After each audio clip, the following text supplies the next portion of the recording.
You have mentioned that you have a temper tantrum when you are young, and how you control your temper. What did you think when you have temper tantrum? Like, how do I control my temper at what point? Like when I was little, or 10, or... Because there's a different answer for a different age. Just to clarify the question. Like, when you were young, I mean, maybe only 10? When you are 10, yes. Yeah, so I think part of it was like just me like internally associating temper tantrum with negative reinforcement, and I think that just kind of intuitively helped me over time. I also realized at some point that you can't throw temper tantrums or else you're not going to make any friends, because no one wants to be friends with someone who throws temper tantrums. I think I would note, like, it's a bit of a tangent, but I will also note that like between the age of 7 and 13, I think is like the hardest person for someone with autism, because that's when they realize parents can't arrange playdates for them all the time. That's when they realize there's something wrong because they're not making friends on their own.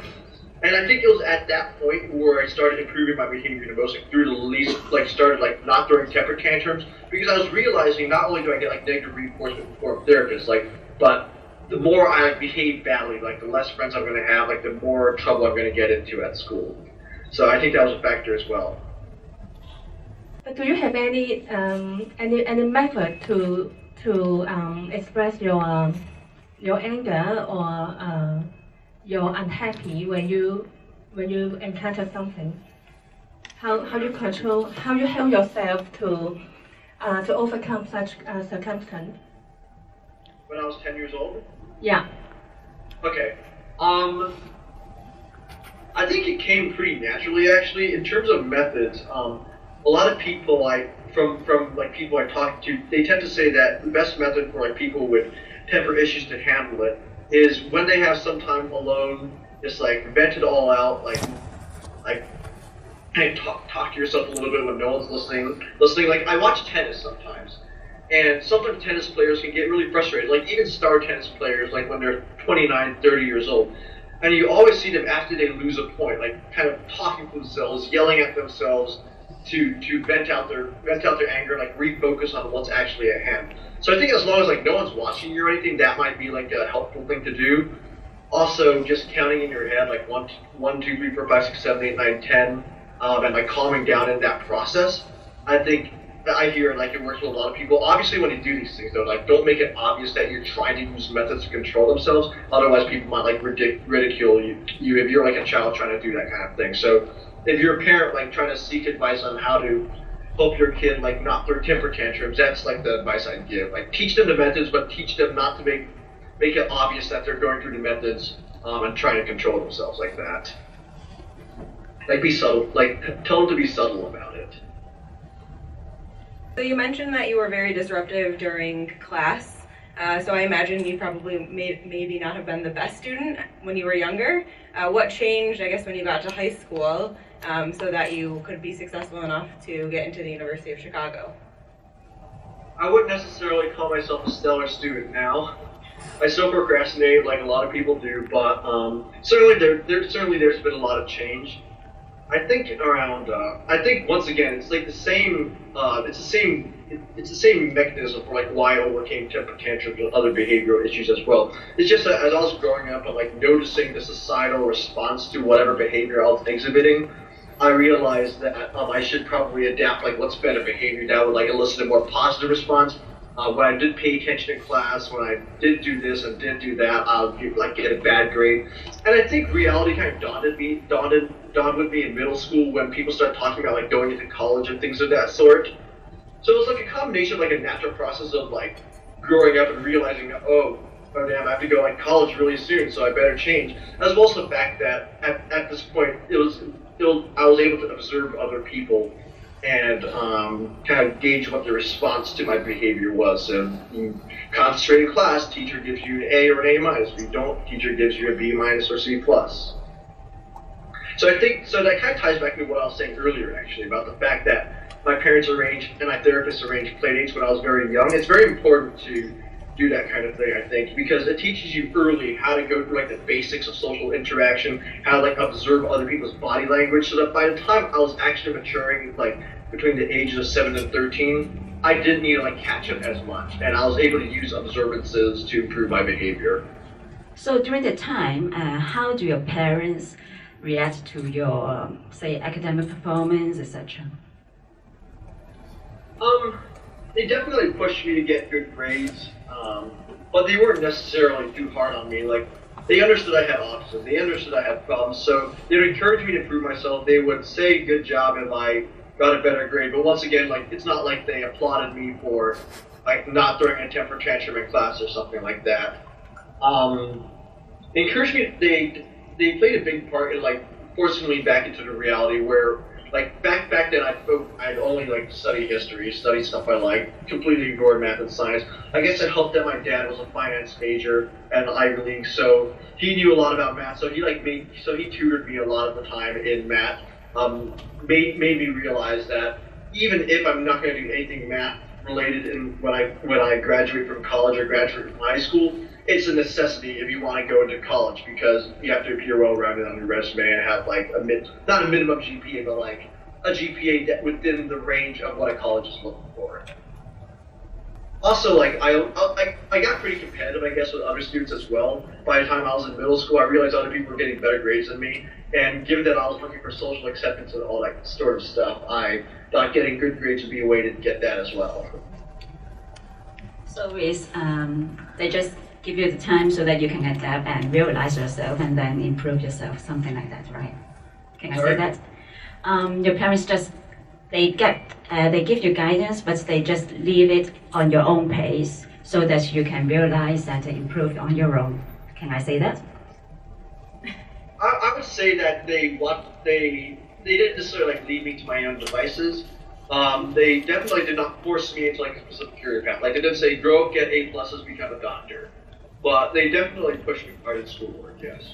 Hi Nick, I would like to ask more about your school life. Do you think your primary and secondary schools teacher supportive?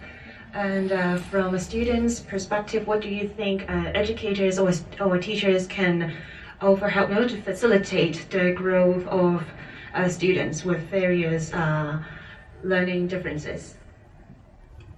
Okay, so I mean, it was, I guess, varying degrees of success throughout my primary and secondary school years. My teachers, my parents didn't feel the need I didn't feel the need to notify my teachers about autism by the time I got to the end of middle school. But before then, my teachers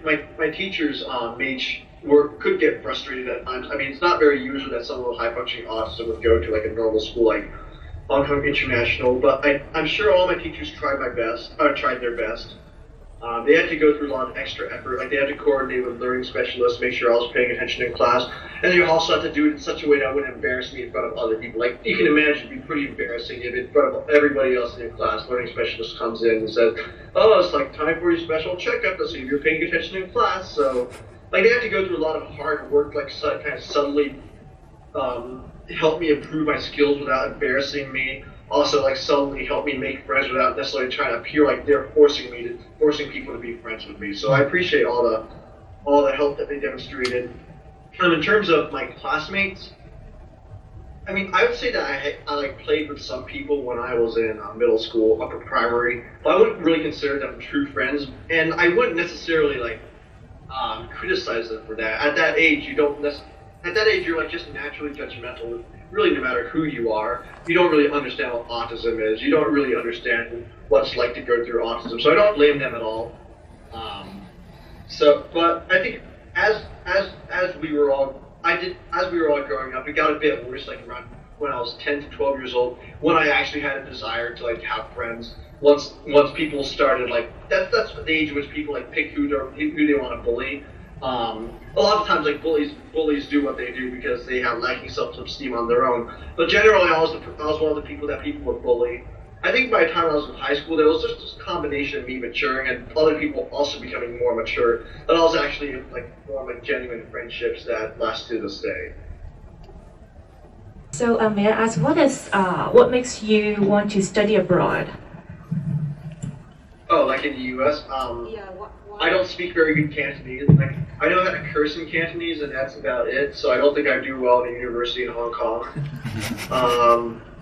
Also, my family moved to the U.S. as well after I graduated, and most of my friends from high school also go to college in the U.S. And I'm initially at least gonna find a career in the U.S. as well. The University of Chicago has a lot of great clubs and organizations. Are there any that you're involved in beyond what you're studying? And then an aside question, have you participated in the really awesome scavenger hunt that they have? I participated a bit in the scavenger hunt in my first year, but after a while it just became too much of a commitment. Like I knew I couldn't. There are people who were like really, really intense about the scavenger hunt, and I realized I probably couldn't hold a candle to them. So I guess I went through the experience a bit. It's just that I wasn't fully immersed in it. We'll see if I do it again this year, next year. In terms of student organizations, I'm part of the University of Chicago debate team, which is a really fun experience. We get to travel around the country, fully subsidized by the school, debate at various universities about a variety of topics as well. And you can debate anything from foreign policy to philosophy to economics. There was one particularly interesting case that I heard at one tournament actually, which is that there is a zombie apocalypse in Manhattan. There are about 2 million zombies, 500,000 survivors. You have 3 lines of quarantine around the island. You're the U.S. government. Should you drop a nuclear bomb on Manhattan? And like even in a kind of ridiculous topic like that, you get a lot of good arguments that come out of it. So I guess it's one thing I learned from debate, which is that no matter what the premise is, you can have a good argument from almost anything. And yeah, it's a fun experience. Like a lot of my college friends are from the debate team. We're a big family. I like it. Did you take any medicine to help control your temper before? I mean. Before, yeah. Well, to control my temper, no, not specifically to control my temper, but I did take like medicine to help me concentrate and things like that. I think when I was like in upper primary, but I didn't take that much medication though. So you don't have to take any medicine now, right? Oh, no medicine at all. Okay. Not since middle school.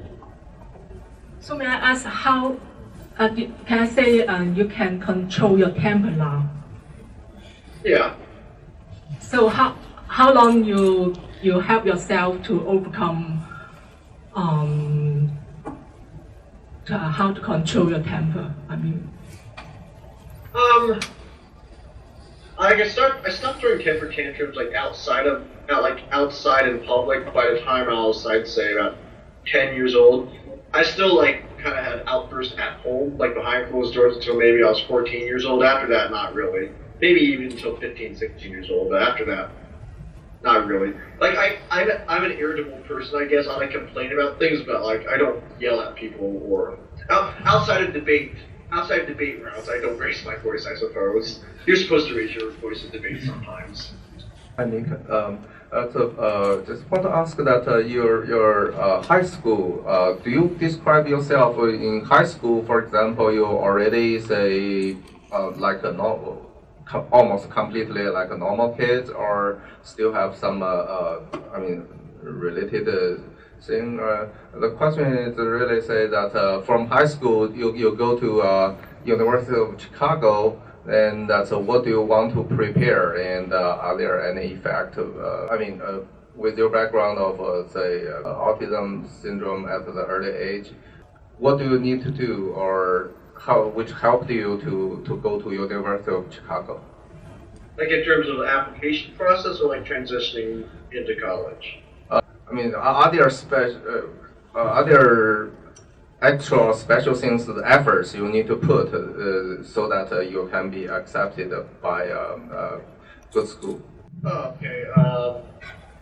I suppose my GPA took some hits because I really could not bring myself to try my hardest effort in math and science classes, but other than that, I don't think there were any big issues, no. Are you taking the high school in Hong Kong or US? I didn't get that one. Until I graduated. My family only moved to the US after I graduated, but that was unrelated to my college. That was just because my sister was going to go to school in the U.S. Also to move in with move closer to our relatives. Hi Nick, thank you for sharing your story. May I ask a little bit question about related to your social life? How would you see yourself like 10 years from now?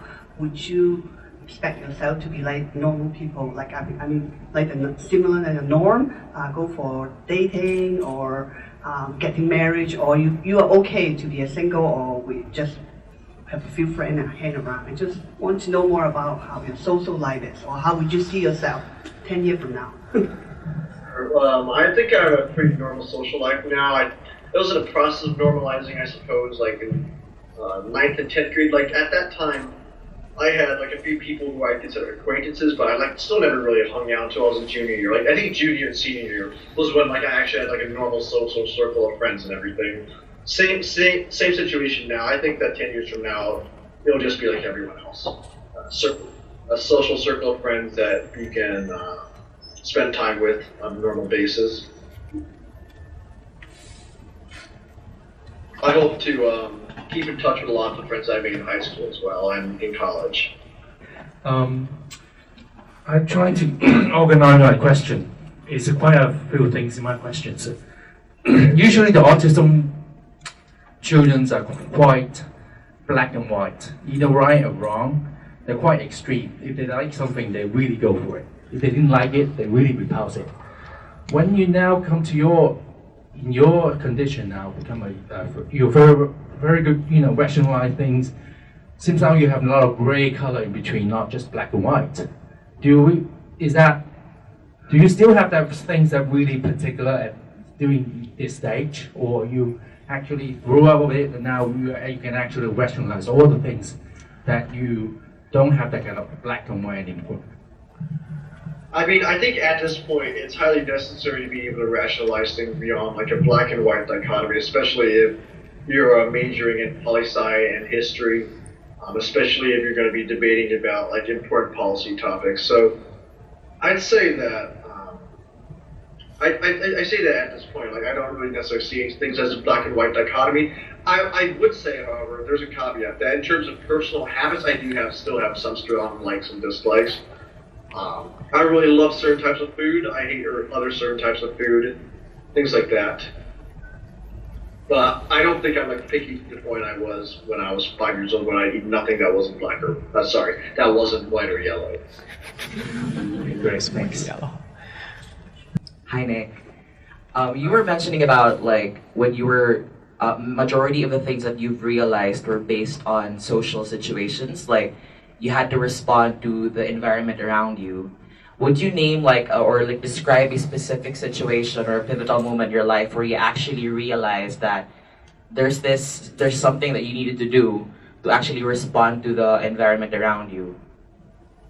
I mean, I don't think there's necessarily like a single moment in which I realized this has to be the case. I could mention to you examples, like it was a very gradual process. I can mention to you like examples in which I observed behavior and decide like, oh damn, like I need to change my behavior, otherwise I'm gonna keep getting bullied and that kind of thing. But yeah, it was a very gradual process, I think. No particular single moment in which someone had a eureka moment and thought, oh, I need to change my behavior because people are gonna bully me if I don't. Okay, just to follow up, how would you differentiate the environment that you had here in Hong Kong and now in the United States? Like, are there any differences that you've observed regarding the people around you? Like just the culture or something? Sure. I could answer that question, but I don't know if it would be 100% accurate as in terms of framing Hong Kong versus the United States, because it could also be an issue of just high school versus college. Like, I don't know what Hong Kong colleges are like. I don't really know what United States high schools are like. So what I could say could be like totally missing the mark. Well, in terms of what I observed, observed in terms of like the differences between my life in HKIS and my life here, I think I had all sorts. There's like some positive differences here that definitely helped me develop, not just as like just in terms of like developing out of autism, but developing as a person. Like here, I met a diverse range of people from different backgrounds who have go through a lot of different things, who have a lot of different worldviews, and I think that's just generally made me like a more tolerant, less judgmental person. Obviously, I might disagree with some people on something that would actually be involving like student culture in college or something. But we're generally tolerant of each other. Like we actually had a public debate. The Chicago debate team had like a public debate last weekend about there's a if you don't know about this, there's actually a letter sent out by the dean of the college about that stated that the administration doesn't like condone safe spaces and trigger warnings and things like that. And this is like an issue that's like not really apparent in high school, but is apparent in college. And we've had good discourse about this, and I think in general, even if I have like a single-minded opinion on this thing, listening to college students who actually had to go through trauma, who actually do get triggered by things, made me more sympathetic to their plight. Like, whereas this wasn't really an issue in Hong Kong at all. Hi Nick, I mean that since you have a lot to go through, what gives you the strength when you are in most difficult time, despite observing other people's behavior and improve yourself? Sorry, most difficult what? When you are in the most difficult time, what gives you the strength? I mean, what help you move on to still improve yourself, to move on, get to the better life, I mean. Oh, okay. So, like, other than observing people, I did, like, daydream a lot of times, or, like, me being super popular, being mobbed by a lot of people, wanting to be my friend and that kind of thing. And I think the more I imagined that sort of thing happening when I was 10, 11 years old, the more I wanted it. And I think that's what put me through a lot of the things. I kind of almost living in an alternate reality, I suppose, but also being aware that this was not the actual reality, and to actually make it a reality, I had to make some changes in my behavior. But like in terms of coping with bad things that happen, like I would like try to kind of picture myself in happier times, I suppose, to not make myself feel so sad. Right.